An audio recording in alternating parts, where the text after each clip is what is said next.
I know you've heard low gap this, low gap that, and I've killed a handful of deer in low gaps. My dad loves them. Mike Dills loved them. But I kill more of my deer on faces coming out of low gaps. If I can get my wind better, I can get my thermal better. You start getting two sides of mountains coming into a gap, you start getting the swirl. You start getting this side's rolling this way and this side's pulling thermals because the sun's hit this face before it's, so you're getting weird stuff going on in there. So you might dump a thermal, it might spin in there and you might drop milkweed or whatever and it might dump off the backside. Well, that deer's more than likely going to work the bottom edge of that. He's not going to walk dead through the middle of it. He's going to work the bottom edge. He's going to smell it. He's usually got scrapes in it. He's going to work the bottom and he's going to bust you. You're never going to know he's in the world. You sat there for 3 days and you have blowed out a deer and you have no clue you did it. Habitat versus terrain, like which one are you going in on first? When you're looking at a map of a property and you're trying to figure out a spot, are you looking for those thickets first and the food first, or are you identifying your terrain features first and then you're trying to relate maybe habitat to those terrain features? Terrain. Okay. 100%. Like you were talking about in the rut. The terrain here is huge in the rut because so I don't want to chase rabbits here, but there was a man There was a man that hunted with my dad, and his name was Mike Dills, and I learned more from that man. He was very quiet. He didn't say much, but the dude was a killer. And he passed away in 2021 from complications to COVID. He had some other stuff going on. But anyways, he was that guy that I strive to be. That guy, he was like, you get pictures on your phones. It's like, oh, so-and-so killed a big 8-point or so-and-so killed a big 10-point. But it was every year you're getting pictures. You see that 9-point Mike killed. You see that 11-point Mike killed. You see that, you know what I mean? Like the cat was a straight killer. Like, and he hunted big woods. He hunted mountains.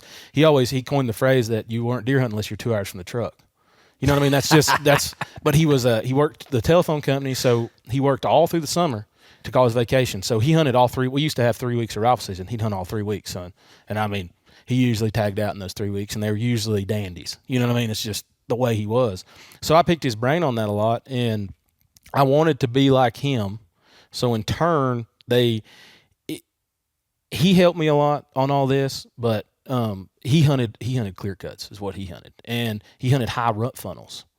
So yeah, he was Mike was one of those guys, and he taught me this too, and people will fight me on this, and I don't care if they do or not, but we have deer that are on like a 10 to 12 day migration.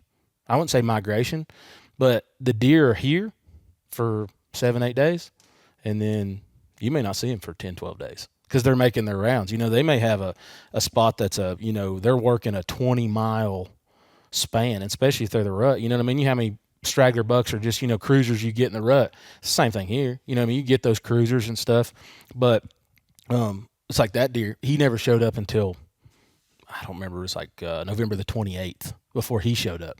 I was hunting this deer, and he was a mainframe 10-point that year, but he messed his main beam up, and now he's a 9. But I was actually hunting that deer. This deer comes in, cleans the scrape, and, killed him. But Mike taught me more on that part of things of hunting those high rut funnels in the rut because your deer are traveling so far. You know what I mean? Like they're traveling so far. You're catching deer that are, and every deer's going to come through that rut funnel. Now you may sit there, dude. You may sit there 5-6 days and not see nothing, but that 7th day will, see it come through there. That's just the way it is. And Mike told me that a long time ago. He's like, man, don't get, he was on a 3-day rotation is the way Mike hunted. He'd hunt 3 days straight. Don't care if it's 2 hours from the truck. He'd hunt 3 days straight in there, morning, all day. He'd go in there in the morning. He'd hunt till the night, come out, go in the next day, 3 days straight. And if he didn't see the deer, he'd let it sit and he'd go hunt somewhere else for, another 3-day span. But I'm not saying by Friday he didn't go back in there and he might kill a 140-inch 10-point out of there. You know what I mean? It's just the way he did things. So I've used some of that, and then I was like, I used some of the dad stuff, and then I used some of the Mike stuff, and I've kind of made my own, what makes me feel confident, and I feel like that's what everybody should do. Whatever makes you feel confident was what you should do. Just because I said, or just because Dad said, or just because Mike said, I've sat places because Mike told me, like, oh, this place, I've killed some deer in here. I'd sit there because he told me that, not because I felt confident in it. Man, when you say the phrase high rut funnel, it gets me excited. that excites me for sure. Yeah, we need examples. Because there's probably a lot of listeners like, what is he talking about? What do you mean by high rut funnels and like examples that might kind of talk to you about? Anything over. I don't know if people have ever talked about elevation on here, like your elevation heights or anything. I find most of my deer between 3,800 feet and 4,500 feet.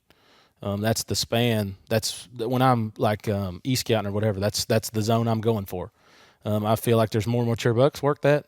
They're higher on the mountain than the rest of the deer are. Is it like kind of like getting towards like the top third of the mountain, roughly? Yeah, I mean it is the top third, and like we was talking about earlier about the leeward sides. I've killed deer on the leeward sides. I've killed deer on the windward sides. That part of it doesn't matter to me. If I'll hunt the windward side if I got structure below me and the wind's coming from the structure to me, I'll hunt it all day long. But the leeward side, there's more deer bed on the leeward side. They're safer, But that's what I was talking about. The high rut funnels is your deer are bedding if they're bedding on the leeward sides, and say there is structure on the windward side. That deer's going to be on that wind. Anywhere he can cruise above a clear cut, he's going to get there somehow, and he's going to take the easiest pattern. So if your high rut funnel is and it may not even be like, it doesn't even have to be a giant low gap. Like everybody up here, I know you've heard low gap this, low gap that. And I've killed a handful of deer in low gaps. My dad loves them. Mike Dills loved them.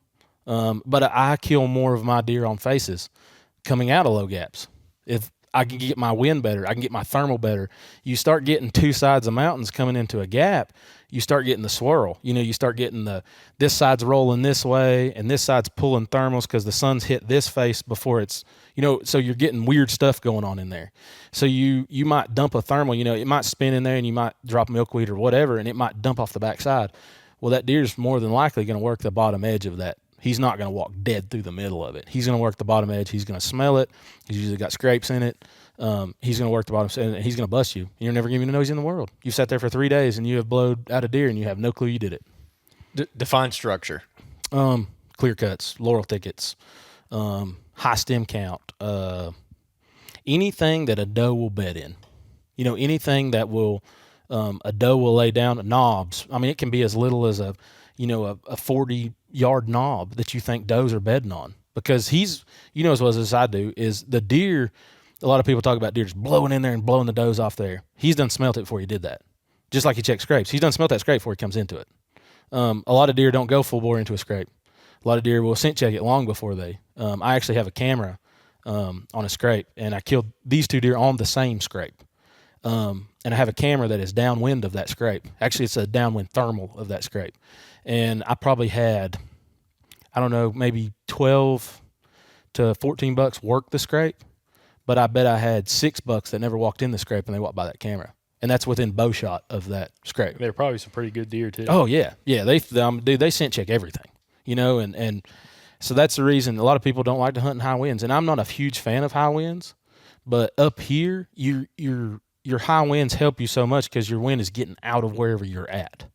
As long as you can get a predominant wind, it's blowing from the north, and it's not going to swap on you or something like that. But also, one thing you talked about is like a low gap, which, again, it's become a very common, we've realized it's a very common term that guys in the Appalachian Mountain region use for saddles. There's that low spot in the mountain, or low spot in the mountain. So that's a big, again, that high elevation rut funnel. Is there any other examples? Like you said, faces. Like, what do you mean by that? So, like if you have, say, a low gap, and you have a bench that comes out of the low gap, and like up here, have you guys ever hunted in southern Ohio? No. I've turkey hunted a little bit. But. So you know what I'm talking about when I say bench. Like those are true benches. Yeah. Like they come out and, they like level up like a football field and then drop off again. Like that's a bench. But up here, see, everything in our mountains have ever been logged. So a lot of times those old logging roads, and they're just pieces and parts of logging roads. They're not full logging roads. They're just like, there's a little bit here and a little bit here. Those deer will walk them. Anywhere they can get, you think if you've seen it, anywhere they can get their feet flat, they will do it. 100% will do it. And they're usually scrapes in them. If there's bucks working in there, there's scrapes in them. But like any kind of a face like that, like say if you got a low gap here and you're hunting here and you're on this face and you're looking, you're getting that off wind. You want wind hitting you in the back of the head, and you kind of want it blowing towards that gap, but you don't want it blowing in the gap. You want it blowing off you. A lot of people don't do that. A lot of people want wind in their face. Well, that deer's going to walk in behind you and smell you. You've got to give him the wind. I had a long discussion with Troy Pottinger on that because he said it on one of your podcasts. And I was like, dude, I thought I was the only one doing that. You know what I mean? Like I thought I was in the mountains. I was giving that deer my wind. because I was. And I knew if I could get far enough off of him, even if I'm on this face, I knew I was going to get far enough off of him that he was never going to get above me before I could kill him. You know what I mean? He was already in bow range, rifle range by the time I could kill him. Dude, this podcast is going a million miles an hour, and I'm loving it.